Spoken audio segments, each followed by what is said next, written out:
Bom dia, paz do Senhor. Hoje nós vamos estudar um pouquinho, meditar um pouquinho sobre essa história do ladrão da cruz. E aí? Comenta aí embaixo. O que vocês pensam? O ladrão da cruz subiu? Não subiu? Como é que é isso? O que vocês pensam dessa história? Essa história, ela tá lá em Lucas, né? Na verdade, ela tá nos 4 evangelhos, mas a versão de Lucas, que eu já podia ter deixado a Bíblia aberta e não deixei, mas vamos lá. A versão de Lucas eu gosto dela, da versão de Lucas. Vamos ler um pouquinho? O que fala a versão de Lucas? Já esquecendo, pessoal, inscreve no canal, dá like, compartilha.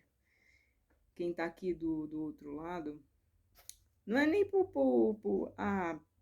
canal ter visibilidade, não. Às vezes a pessoa tá buscando uma resposta e o YouTube não vai entregar, porque o YouTube reconhece que não é um assunto relevante. Então, seu comentário, a sua inscrição é importante para que outras pessoas tenham essa mesma informação.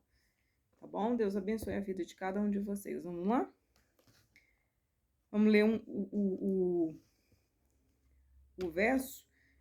É Lucas 23, o verso 39 até o 43, que fala o seguinte: um dos malfeitores crucificados blasfemavam contra ele, dizendo: não és tu o Cristo?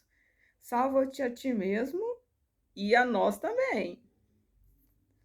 Respondendo-lhe, porém, o outro repreendeu-o, dizendo: nem ao menos temes a Deus, estando sob igual sentença? Nós, na verdade, com justiça, porque recebemos o castigo que os nossos atos merecem, mas este nenhum mal fez. Este, no caso, Jesus, né? E acrescentou, o ladrão fala: lembra-te de mim quando vieres no teu reino. Olha que coisa interessante. Tem 2 pontos aqui que eu já tinha lido a palavra e nunca tinha prestado atenção, viu? Vou te mostrar quais são. Jesus lhe respondeu: em verdade te digo que hoje estarás comigo no paraíso. Primeiro ponto que eu quero compartilhar com você. Existiam 2 ladrões. Os 2 queriam ser salvos. Olha que coisa interessante. Os 2 ladrões queriam ser salvos. Não era só um, não. No entanto, teve um deles, o mais resmungão. Ele, ao invés de pedir, não. O que ele fez? Ele menosprezou o poder de Jesus. Jesus já andava por 3 anos e meio fazendo obras, curando, expulsando demônio, curando o cego, curando o leproso, e fazia milagre. Aí vem esse rapaz e questiona. Não és tu o Cristo? Salva-te a ti mesmo e a nós também. Olha a forma que ele pediu. Que interessante. Ele pediu com arrogância, esse primeiro ladrão. Não é que ele não pediu. Ele também pediu, mas ele pediu com arrogância, duvidando que Jesus era realmente o Cristo. Ok? O outro ponto que eu gosto desse texto, que eu achei interessante. O outro ladrão que repreendeu esse primeiro, a palavra não chama de ladrão, fala de malfeitores. Em outras traduções é que é chamado de ladrão mesmo. Como em Marcos, as outras traduções são chamadas em ladrão. Eles são chamados de ladrões. Mas Lucas chama eles de malfeitores.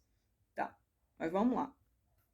O outro é tão humilde. Ele não pede livramento, não. Ele tem consciência das coisas que ele fez e do pecado dele. Olha o que ele faz. Que entendimento incrível o Senhor está me dando isso aqui agora. E eu nunca tinha pensado nisso, gente. Confesso para vocês. Eu vim trazer aqui uma palavra nessa, mas nunca tinha visto esses dois pontos. Confesso para vocês, uma coisa maravilhosa. Nós, na verdade, com justiça recebemos o castigo. Ele reconhece o pecado dele, que nossos atos merecem, mas este nenhum mal fez. Ele reconheceu o pecado dele e reconheceu a justiça de Cristo, que Cristo era justo, que Jesus era justo. E aí ele voltou para Jesus e falou assim: Jesus, lembra-te de mim quando vieres no teu reino. Ele não pediu para ir para o céu naquela hora. Ele não pediu para ser salvo. Ele falou assim: Jesus, quando o Senhor vier na segunda vinda, lembra-te de mim, me salva. Aí Jesus foi lá e assim, em verdade, respondeu-lhe Jesus, em verdade te digo que hoje estarás comigo no paraíso. Esse é o terceiro ponto desse verso, dessa história. Vamos colocar assim, dessa história. É o terceiro ponto dessa história. Por quê? E é um ponto que se debate demais. Jesus, esse ladrão, ele realmente foi naquele dia? Ou ele está aguardando a segunda vinda de Jesus? Jesus voltar. Porque foi isso que ele pediu. Ele pediu que quando Jesus viesse, para ele estar com ele, para ele lembrar dele. Não foi nem para, lembra de mim. Tem misericórdia de mim quando o Senhor vier. Aí Jesus foi categórico. Em verdade, te digo, hoje estarás comigo no paraíso. Muitas escolas ensinam que existe uma vírgula, apesar da vírgula não vir escrita. Aí alegam que esqueceram uma vírgula. Muitas escolas afirmam que existe uma vírgula, só que no hebraico não tem vírgula, né? No hebraico não tem vírgula.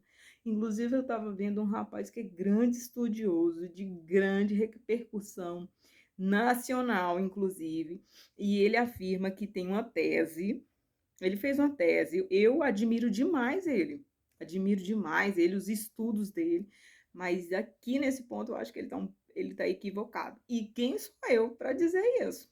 Mas eu vou te dizer porque que eu acredito. Porque eu penso que ele está equivocado. Ele leu 200, ele mesmo afirma que leu 200 livros para fazer essa tese dele.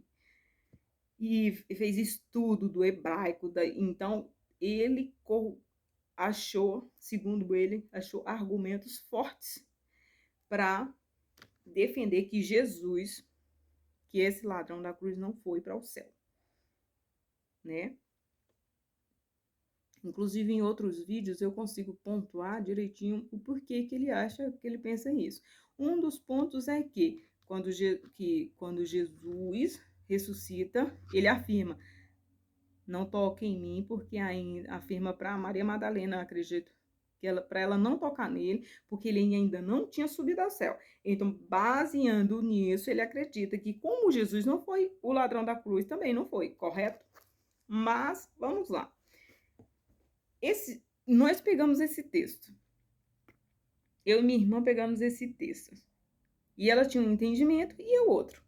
Eu realmente acreditava que o ladrão não tinha ido.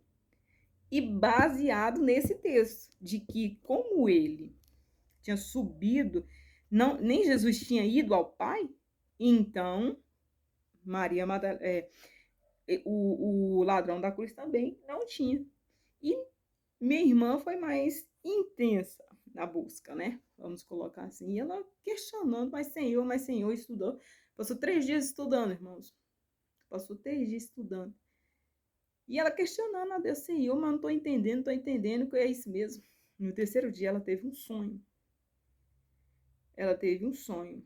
E no sonho, ela via Jesus, aí via uma bola brilhante, muito brilhante. E essa bola, ela é um círculo bem brilhoso. E aí Jesus se fundia com esse círculo. E aí ela falou assim, mas Senhor, não estou entendendo. Aí Jesus respondeu bem assim, eu e o Pai somos um. Olha que coisa incrível. Aí ela, na hora, ela falou assim, eu entendi, Senhor, eu entendi, Senhor. Ela disse que no sonho ela gritava que tinha entendido, que era sobre o rapaz da cruz, porque já tinha 3 dias que ela estava questionando sem entender se ele realmente tinha ido ou não. Então, resumindo, meus irmãos, Jesus e Deus é um só. Quando foi feita a afirmativa que eu e o Pai somos, quando foi feita a afirmativa, estarás comigo no paraíso, hoje estará comigo no paraíso, a afirmativa aconteceu. Realmente, o ladrão da cruz foi. Por quê? Porque Deus e Jesus estavam falando ao mesmo tempo. E Deus e Jesus é um só. Então, às vezes, a gente fica procurando entender, achando que Deus é um Deus complexo de entender, que o que está escrito, né? Porque Deus realmente complexo. Que o que está escrito é complexo de entender, mas se você estudar pedindo ajuda do Espírito Santo, você terá esses tipos de revelação. Porque o Espírito Santo, ele realmente abre o seu entendimento. E Deus não gosta de deixar dúvida em lugar nenhum. Existem muitas teorias, mas Deus não gosta dessa questão de confusão sobre a palavra dele. Então, a partir daí, eu entendi. E você também deve entender. Olha que coisa mais lógica, cara. A gente procurando de escolas disso, mas foi, não foi, não foi. Aí vem Deus e fala assim, cara, gente, eu e Jesus somos um só.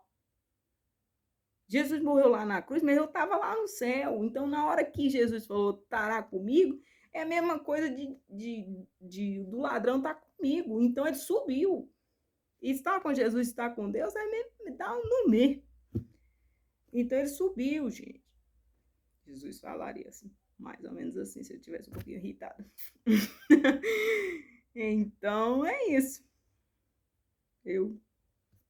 Olha, estudar a palavra de Deus, pedindo orientação do Espírito Santo.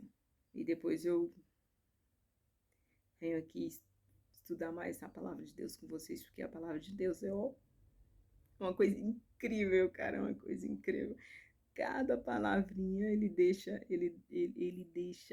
parece que foi pensar, parece não. A palavra de Deus, ela foi escrita cuidadosamente, teve todo cuidado para que cada palavra tivesse seu significado assim e abrisse os olhos das pessoas.